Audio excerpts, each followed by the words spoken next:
You've seen the headlines. AI is going to replace software engineers. Layoffs are climbing. CEOs are bragging about shipping with smaller teams. So, is your job next?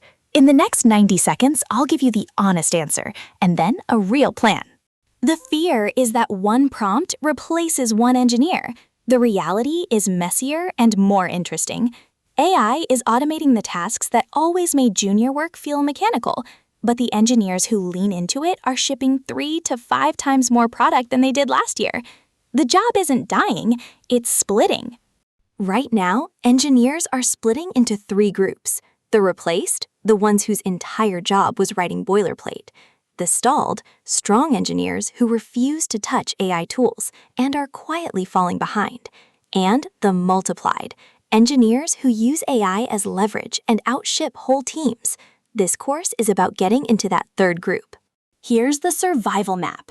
The foundations on the left, system design, code review, and debugging, are the moat AI cannot cross alone. The middle layer is AI native skills you need this year. The right side is the leverage layer, owning outcomes, not just writing code. Every box in green is what stays valuable for the next decade. By the end of the episode, you'll have a clear-eyed view of what AI can and cannot replace, the 4 skills worth investing in this quarter, and a concrete weekly plan to compound that investment, so you're in the right group when the next cycle hits. The job isn't shrinking, it's shifting. Less typing, more reviewing. Less remembering syntax, more catching what the model misses. This is 1 minute of the new workflow. Read what AI produced, find the edge case, ship the fix.